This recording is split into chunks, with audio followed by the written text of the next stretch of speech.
প্রভৃতি আল্লাহর হাবিব বলেছেন কুরবানির দিনে সবচেয়ে বড় আমল হলো রক্ত প্রবাহিত করা। আজকে আপনি যত আমল করবেন সবচেয়ে বড় আমল হলো আজকে কুরবানি করা। কাজেই হাজিরিন, আপনার কুরবানি কেমন হবে এটা আপনি জানেন। আপনার কুরবানি কবুল হবে না কবুল হবে না এটা সবচেয়ে ভালো আপনি জানেন। আল্লাহর হাবিব সাল্লাল্লাহু আলাইহি ওয়াসাল্লাম কুরবানির পশুর ব্যাপারে কিছু জিনিস দেখে নিতে বলেছেন। রাসূল কারীম সাল্লাল্লাহু আলাইহি ওয়াসাল্লাম বলেছেন, আমার প্রিয় নবীজি বলেছেন, যেই পশু চোখে দেখে না কুরবানি হবে ওই জায়গা পর্যন্ত যেতে পারে না চোখে দেখে। আল্লাহ রাসূল বলেছেন ওই পশু কুরবানির জন্য গ্রহণযোগ্য নয়। যেই পশু হেঁটে কুরবানি হওয়া জায়গা পর্যন্ত যেতে পারে না, রাসূল কারীম সাল্লাল্লাহু আলাইহি ওয়াসাল্লাম বলেছেন এটা কুরবানি হিসেবে বিবেচিত হবে না। রাসূল কারীম সাল্লাল্লাহু আলাইহি ওয়াসাল্লাম বলেছেন যে পশু কান কেটে যায় অর্থাৎ কান ছিদ্র হয়ে গেছে, রাসূলুল্লাহ বলেছে এরকম দোষ থাকলেও ওই পশু দ্বারা কুরবানি শুদ্ধ হবে না। যে পশু হাড়টি দুর্বল হয়ে গেছে, অতি দুর্বল, রাসূল কারীম সাল্লাল্লাহু আলাইহি ওয়াসাল্লাম বলেছেন এটা কুরবানির জন্য গ্রহণযোগ্য হবে না। কিন্তু হাজরিন, রাসূল কারীম সাল্লাল্লাহু আলাইহি ওয়াসাল্লাম চারটি দোষের কথা বলেছেন পশুতে। কিন্তু আমরা এই চারটা দোষ আমরা এগুলি একটু ভালোভাবেই দেখি, কিন্তু আমরা যে জিনিসগুলো দেখি না কিনে ফেলি কিন্তু আমাদের কুরবানি কবুল হয় না, এরকম অদেখা জিনিসও অনেক আছে। অনেক লোক দেখবেন গ্রাম থেকে গরু কিলো, কোন লোক যদি 6 মাস আগে, অনেকে 6 মাস আগে বুকিং দেয়, এই লোকের কুরবানিও কিন্তু গ্রহণযোগ্য হবে না। কেন হবে না?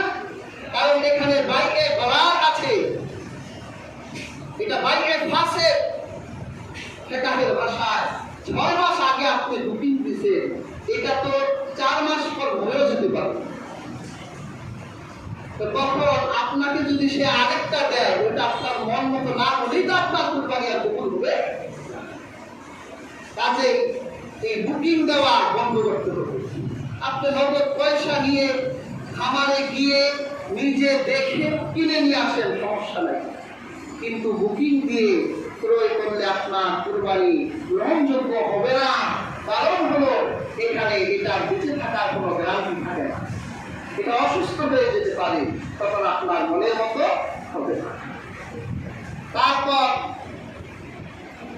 যারা অনেক সরকারি লোক আছে যারা, এটা আমাকে অনেকে প্রশ্ন করেছে, এই জন্য বলছি যে প্রভিডেন্ট ফান্ডের টাকা যে সে রিটায়ার করতে চলে গেছে, এখন তার টাকা প্রভিডেন্ট ফান্ডে থাকে, এই টাকা দিয়ে কুরবানি হবে কিনা? এই টাকা দিয়ে কুরবানি হবে না।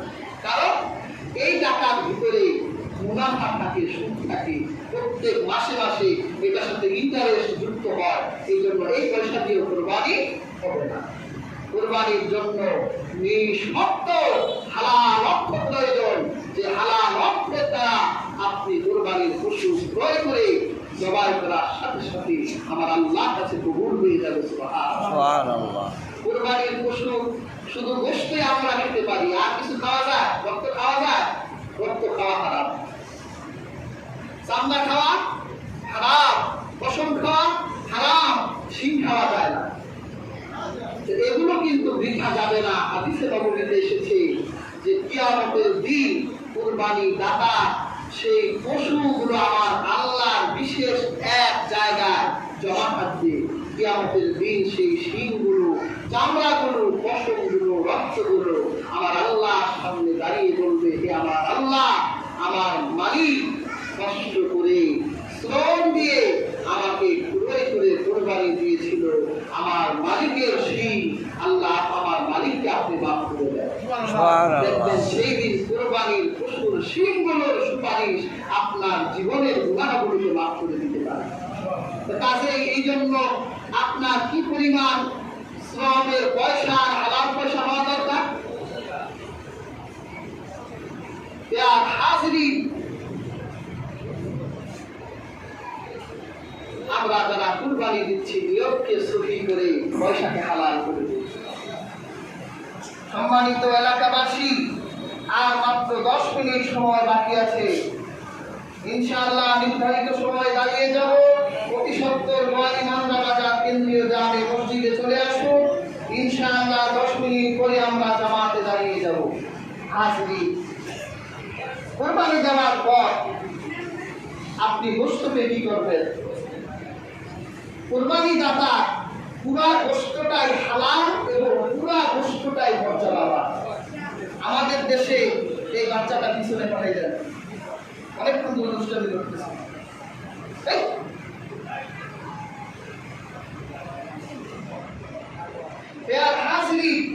আমাদের দেশে 3টা ভাগ হয়। 3টা ভাগ, এটা মুস্তাহাব। রাসূল কারীম সাল্লাল্লাহু আলাইহি ওয়াসাল্লাম হাদিসে সরাসরি 3 ভাগের কথা বলেনি, কিন্তু হাদিস বিশ্লেষণ করলে 3 ভাগ বোঝা যায়। রাসূলুল্লাহ বলেছেন, কুলু ওয়াতরিমু ওয়াদাখিরু, খাও, খাওয়াও, জমা করো। এজন্য পৃথিবীর ফুকাহায়ে কেরাম 3টা ভাগ করতে বলেন। তো একটা ভাগ আমাদের দেশে আমরা নাম দিছি যেটা সদকা পরিবেশ, এটাকে অনেকে লোটানি না ফোটানি বলে। হাজরিন, কুরবানির এই মর্যাদাবান গোশতটিকে আপনি শ্রদ্ধা করছে, এটা তো ভুল হচ্ছে। আপনি যখন এটা শ্রদ্ধা বলবেন আপনার গুনাহ হবে, আপনার কুরবানি নষ্ট হয়ে যেতে পারে। এটা তো শ্রদ্ধা না, এটা আপনার গোশতের দাম যেমন মর্যাদাবান, ওই টুকরার দামটা তার থেকে বেশি মর্যাদাবান। আপনি তো এই দিন লুটাবেন না, গিফট করবেন। আপনি যখন একজন মানুষকে একটা জিনিস গিফট করবেন, ওটা কি ভেঙে চুরে গন্ধে মুছে দিবেন না সুন্দরভাবে প্যাকেজিং করে ভালোভাবে দিবেন? কাজে আপনি একটা ভাগ নিজের জন্য রাখলেন, একটা ভাগ আত্মীয় স্বজনের জন্য দিলেন, আরেকটা ভাগ করিবেন না, আরেকটা ভাগ আপনার যেই ভাই কোরবানি দেয়নি তাকে গিফট করবেন। তো সেটা মর্যাদার সাথেই দিতে হবে, মান সম্মানের সাথে দিতে হবে। এটার নাম সরকার দিয়ে না, যেটা সরকার মান হয়ে গেছে, এটা এখন এটার মান কমে গেছে, যে জন্য কারো কাশি দিয়ে দিন, এটা কিন্তু চরম পর্যায়ের ভুল। আপনি এটা গিফট করবেন। রাসূলের অনেক সাহাবারা ছিল যে রাসূল কারীম সাল্লাল্লাহু আলাইহি সাল্লামকে হাদিয়া করতেন। সুবহানাল্লাহ, আপনি আজকের এই দিন হাদিয়া করবেন মর্যাদাবান গোশতকে। আপনি চিন্তা করবেন যে আপনার পুরো কুরবানি কবুল হয়ে গেছে, এই টুকরা আল্লাহর কাছে কবুল হয়ে গেছে। আল্লাহর কাছে যেটা কবুল হয় এটার দাম কম থাকে না বেশি থাকে? কাজেই হাজরিন, নিয়তকে সহি করে ভক্ত করতে হবে। নিজে খাবেন, বন্টন করবেন, অনাহারি মানুষের প্রত্যেক দ্বারে দ্বারে আপনি আপনার খাদ্যকে পৌঁছে দিবেন। হয়তো এমনও ব্যক্তি আছে যে আপনার গোশতের এই টুকরাতে খুশি হয়ে গেছে, আল্লাহর আরশও খুশি হয়ে যেতে পারে। সুবহানাল্লাহ। কাজে হাজরিন, আমরা গোশত 3টি ভাগেই বিভক্ত করে বন্টন করব। আত্মীয় স্বজনকে বেশি দেওয়ার চেষ্টা করব। রাসূল কারীম সাল্লাল্লাহু আলাইহি সাল্লাম তাই করতে।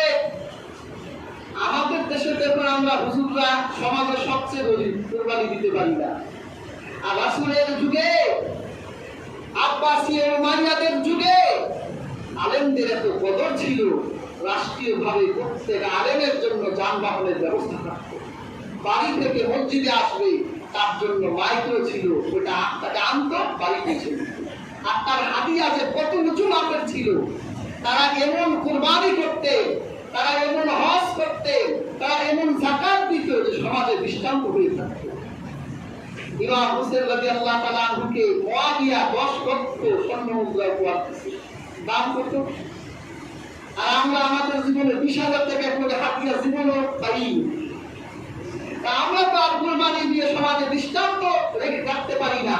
আর রাসূলুল্লাহ এমন দৃষ্টান্ত রাখলে তিনি মক্কা বিজয়ের দিন 100টা উট কুরবানি করেছেন। সুবহানাল্লাহ। 100টা উটের দাম কত? রাসূলুল্লাহ নিজের হাতে 61টা উট জবাই করছেন। সুবহানাল্লাহ। আর আমার মতো মাওলানা সাহেব 15টা জবাই করার পর হাতে চলে না, শরীরে চলে না। ছিল 61টা উট নিজের হাতে জবাই করে আলীকে ছুরি ধরাই দিলে বা তুমি জবাই করতে থাকো। রাসূলুল্লাহ এগুলি সব নিয়ে গেছে না খুদা মক্কার মানুষের কাছে তিনি এটা পৌঁছে দিয়েছেন। কাজে হাজিরি এরকম নিয়ত সহি রেখে আর নিজের হাতে কুরবানি দেওয়াটা সুন্দর। রাসূলুল্লাহ নিজের হাতে দিতেন, তিনি দুম্বা ছাগল কারো সাহায্য নিতেন না, পা দিয়ে চাপটা ধরে নিজে একাই বিসমিল্লাহ আল্লাহু আকবার কুরবানি দিয়ে দিতেন। কাজে হাজিরি কুরবানি কঠিন কিছু নয়, কুরবানি নিজের হাতে দেওয়াটা সুন্নাত, নিজের হাতে দেওয়ার চেষ্টা করবেন। তারপরেও মনে অনেক সময় সন্দেহ থাকে যে হয় কি হয় না, অনেক সময় ভুলে অনেক জায়গায় শিরকি কথাও হয়ে যায়। আল্লাহর নাম নিতে যে শিরকি কথা বলে কুরবানি করতে নিজেও বসছে, কুরবানির পশু নষ্ট হয়ে গেছে। আবার অনেকে লিস্ট ধরাই দেয়, নাম ধরাই দেয়, এটা খুব মারাত্মক ভুল। রাসূলুল্লাহ সাল্লাল্লাহু আলাইহি ওয়াসাল্লাম নামে দিতেন না, পক্ষ থেকে দিতেন। একটা হাদিসে এসেছে রাসূলুল্লাহ হযরত মা আয়েশার হাত থেকে ছুরি নিয়ে একটি কালো দুম্বার সামনে দাঁড়িয়ে বলেছিলেন, আল্লাহুম্মা তাকাব্বাল মিন মুহাম্মাদ ওয়া আলি মুহাম্মাদ ওয়া উম্মতি মুহাম্মাদ সাল্লাল্লাহু আলাইহি ওয়াসাল্লাম। তারপর রাসূলুল্লাহ বললেন, ইন্নী ওয়াজ্জাহতু ওয়াজহিয়া লিল্লাযী ফাতারাস সামাওয়াতি ওয়াল আরদা হানিফান ওয়া মা আনা মিনাল মুশরিকিন। ইন্না সালাতি ওয়া নুসুকি ওয়া মাহইয়ায়া ওয়া মামাতি লিল্লাহি রাব্বিল আলামিন ওয়া বিযালিকা উমিরতু ওয়া আনা আউওয়ালুল মুসলিমিন। বিসমিল্লাহি আল্লাহু আকবার। একটা বর্ণনা রাসূলুল্লাহ এই দোয়াগুলো বলেছিলেন, শুরুতে বলেছিলেন আল্লাহুম্মা তাকাব্বাল মিন মুহাম্মাদ। তা আপনি এটা বলতে পারেন যে আমার নাম আরিফ, আল্লাহুম্মা তাকাব্বাল মিন আরিফ, যে আল্লাহ আপনি আরিফের পক্ষ থেকে গ্রহণ করুন। আল্লাহুম্মা তাকাব্বাল মিন শারিফ, যে আল্লাহ আপনি শরীফের পক্ষ থেকে গ্রহণ করুন। আপনি পক্ষ থেকে দিবেন কার নামে? আল্লাহর নামে। যদি আল্লাহর নামের ছাড়া অন্য কোনো নাম আপনার মুখ দিয়ে বের হয়ে যায়, আপনার পশু নাবাক হয়ে যাবে, খারাপ হয়ে যাবে। কাজেই এত কিছু দরকার নেই, বিসমিল্লাহি আল্লাহু আকবার বলে কুরবানি দিয়ে দিবেন।